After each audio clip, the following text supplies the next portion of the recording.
Mamografia não é prevenção de nada. Mamografia é detecção. E assim mesmo se detecta muito mal. Nos países de primeiro mundo, vamos pegar os Estados Unidos, que eu conheço bem, lá se recomenda fazer mamografia depois dos 50 anos e de 3 em 3 anos. Por quê? Porque a mamografia tem uma radiação que eu calculei, ninguém me ensinou não, eu calculei. A radiação de uma mamografia é mais ou menos 150 vezes a radiação de um raio-x de tórax. Mesmo as mamografias mais modernas, que dizem que tem uma radiação menor, recentemente, há 3 semanas atrás, foi publicado um paper mostrando que o resultado é até pior. Então não fica nessa expectativa que você está fazendo prevenção com mamografia. Não é verdade. Eu recomendo que você faça. Se você quiser fazer mamografia, fazer depois dos 50 anos. Então aqui no Brasil você tem moça de 25 anos que faz mamografia todo ano. Tá bom? Eu chegaria a dizer, pelos trabalhos que tem, não é a minha experiência, que se ela fizer 10 anos seguida, pode correr o risco de ter câncer de mama pela mamografia. E eu falo isso e tem lugar, eu tenho publicação científica para dar suporte ao que eu estou falando. Agora, a indústria da mamografia não deve estar gostando de escutar o que eu estou falando. Vamos pegar o PSA.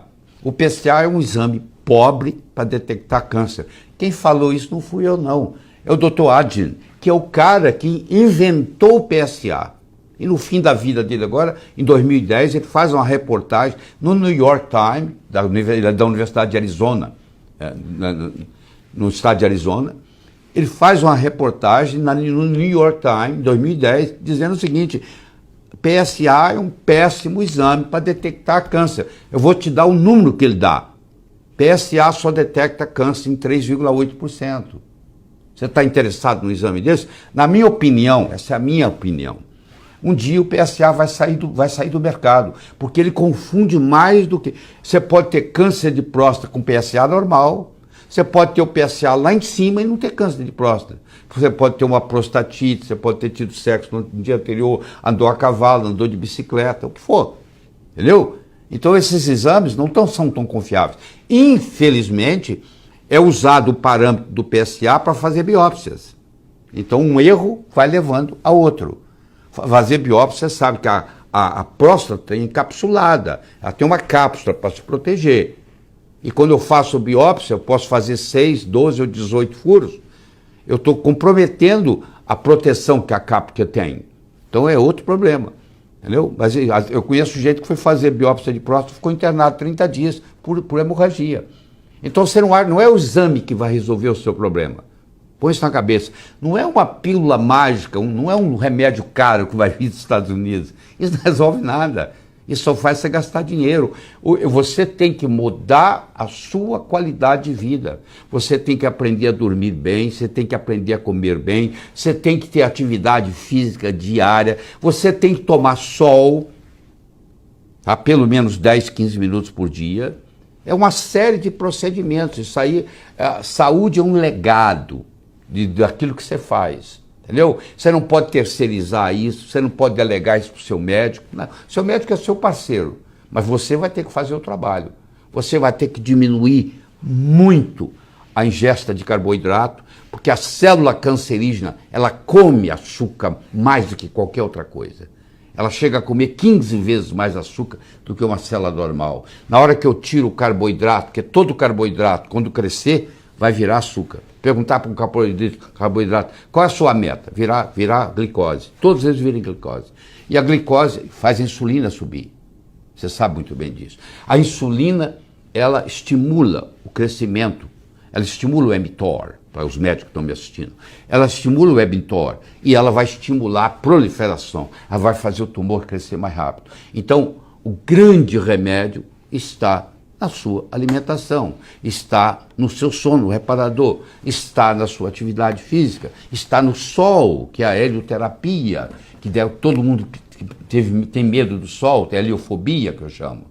Entendeu? O sol, a helioterapia é o estudo, é o uso inteligente do sol. Eu não estou falando para você ficar lá o dia inteiro torrando no sol, não. Eu estou dizendo para você fazer 10, 15 minutos diariamente. Se você mora no apartamento, você tem que sair de lá, ir lá embaixo passear, como eu faço. Entendeu? E amanhã? Sempre acompanhado do seu médico. Eu não estou aqui para automedicação, eu não recomendo remédio nenhum, tá? Nenhum.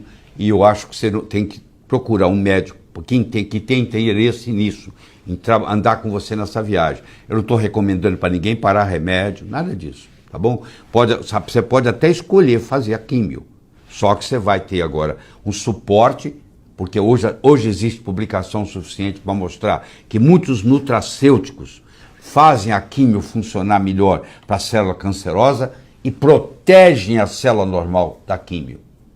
A maioria dos médicos fala assim, não pode tomar vitamina porque atrapalha a químio. Não é verdade, ao contrário. Os trabalhos recentes, bem publicados, de quem pesquisa isso, mostram o contrário. Você encontra muita gente dando remédio para tratar o câncer, mas ninguém está preocupado com o terreno biológico, que é que importa. Porque eu posso ter 10 pessoas entrando numa sala, 9 não tem nada e uma sai gripada. O vírus estava lá para todo mundo. Por que uma pegou gripe e as 9 não? Por causa do sistema imune delas. Se você tem um sistema imune íntegro, saudável, você pode entrar em contato com tabaco, você pode entrar em contato com amianto, você pode entrar em contato com substâncias que são cancerígenas. Mas você tem um sistema imune tão bom para proteger o seu corpo, que isso não lhe afeta. Então o que nós temos que fazer? O paciente com câncer está mostrando para mim que ele tem um sistema imune debilitado. O que eu tenho que fazer é fortalecer o sistema imune dele. Infelizmente, a quimioterapia destrói ainda mais o sistema imune. Então fica muito difícil você controlar isso. A radioterapia debilita o sistema imune. Vocês estão começando a ver o problema. Quer dizer, aquele medicamento que eu estou usando para tratar o câncer, por outro lado, ele também está debilitando o paciente. Inclusive, predispõe o paciente até a recorrência do câncer. Você que está aí me assistindo, que já teve diagnóstico de câncer e que está naquela fase de remissão, que ainda não completou os 5 anos, ou você que completou os 5 anos, sabe o que eu estou falando, e de repente com 6 anos o câncer apareceu de novo, isso não é exceção, isso é regra. Quer dizer, a pessoa teve uma recidiva, porque o sistema imune não foi consertado. Você imagine que eu pego um peixe que está no rio contaminado do Tietê, aqui em São Paulo, e ele desenvolveu um câncer de fígado porque está no Tietê. Eu opero ele, tiro o câncer de fígado e jogo ele de volta no rio Tietê. Você acha que vai acontecer o quê?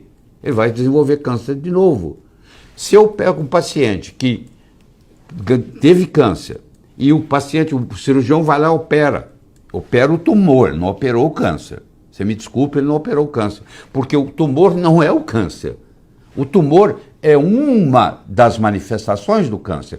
Se eu tiro o tumor, mas eu continuo tendo células cancerosas circulantes, que ninguém consegue ver no microscópio, tem que fazer testes especiais, então a pessoa vai continuar com aquelas células cancerosas circulantes, e se o sistema imune dela continua deprimido, a chance de ter uma recorrência é muito grande.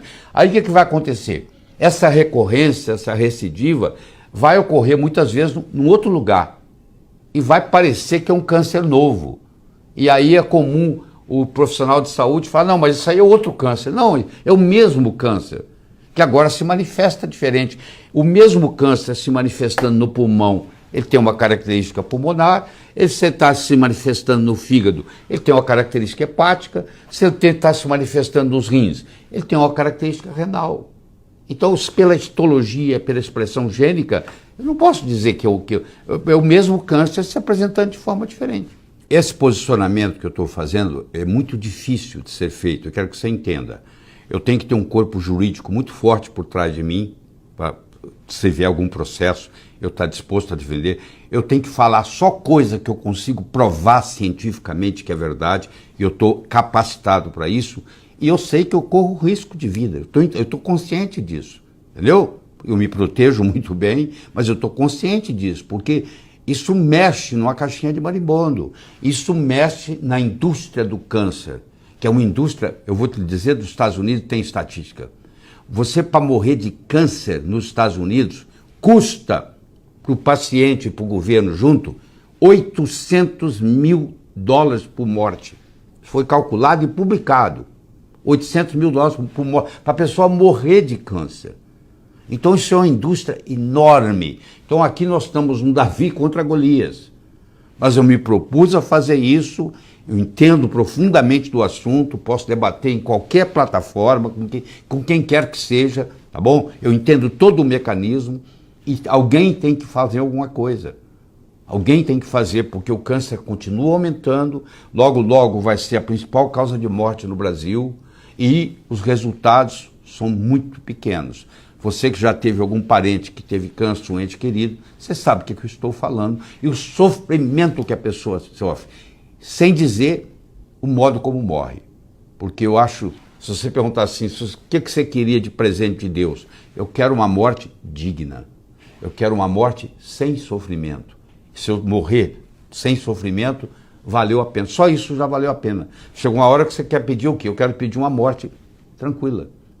Agora, o tratamento do câncer hoje leva o paciente a uma morte sem dignidade, sofrendo, com fraldão, entendeu? Com dor, afastado dos entes queridos. É muito, muito, muito triste, tá?